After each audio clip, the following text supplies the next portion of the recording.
Hey everyone, welcome back to the channel. Today, we're tackling a topic that stirred outrage across the globe. Israel, often called Israel, the West's unjust puppet unleashed. With Israel's latest strike on Iran just last night, the 13th of June, this perception is louder than ever. Over the next 20 to 25 minutes, we'll dig into how the US and its allies have cradled Israel, the conflicts this has fueled, and why many see this as unfair, especially in the Muslim world. Whether you agree or not, this is a story shaping international relations. Hit that like button, subscribe, and let's dive in. Let's start with the roots. Israel's creation in 1948 came with a big boost from the West, particularly the US, which saw it as a strategic ally in a volatile region.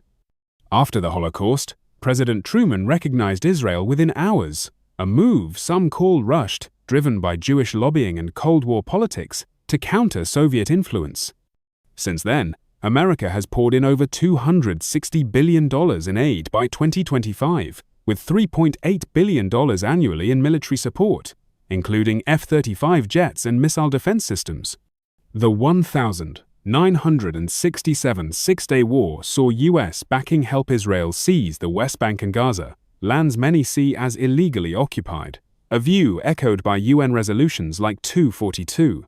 Fast forward to today, and this support has grown into a partnership where Israel's actions often criticized as aggressive air, shielded by Western vetoes in the UN Security Council, a privilege few nations enjoy. The latest flashpoint hit on the 13th of June, 2025.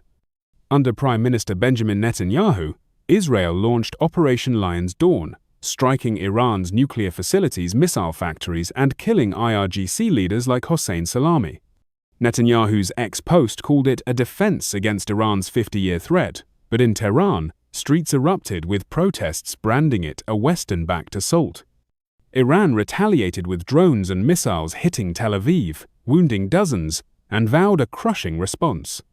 Critics argue this strike, enabled by US intelligence and warships in the region, shows Israel as an unchecked child of America, free to act with impunity. The US intercepted Iranian drones in April and now positions assets to protect Israel, reinforcing this image, while Europe's muted response, France, urging restraint adds to the perception of favoritism.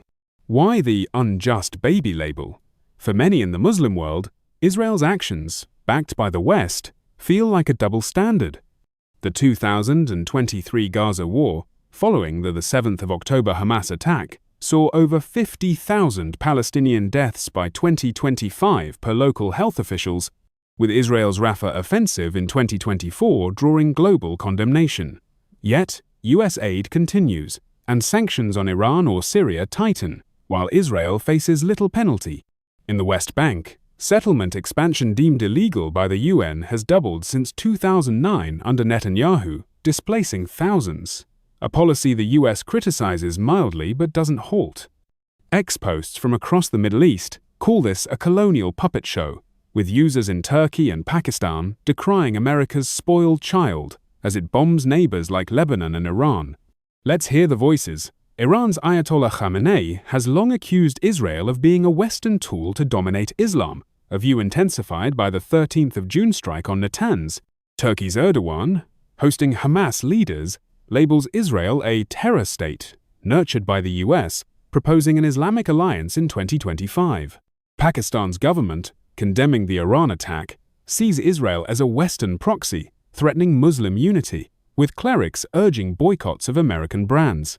Even Jordan, with its 1,994 peace treaty, faces protests against this perceived injustice, with citizens burning Israeli flags.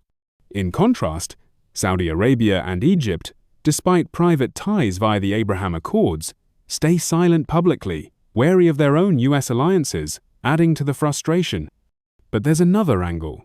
The US frames Israel as a democratic outpost in a hostile region, citing Iran's nuclear threat and Hamas's terrorism. Netanyahu's July 2024 Congress speech thanked America for an Abraham alliance against Iran's axis, resonating with some Western leaders. The US argues its support deters aggression, pointing to Israel's Iron Dome, funded with $1.6 billion, saving lives. A 2025 Pew survey shows 47% of Americans still back Israel, though Muslim communities and youth lean against it, with favorability dropping from 52% in 2022. Allies like the UK and Germany provide diplomatic cover, but growing protests in Europe question this backing, especially after Gaza's toll. What fuels this narrative? Some say it's propaganda Iran, and its allies amplify Israel's flaws to deflect from their own issues, like economic woes. Others point to real grievances: the 1,948 Nakba, displacing 700,000 Palestinians, and the ongoing blockade, criticized by Amnesty International as collective punishment.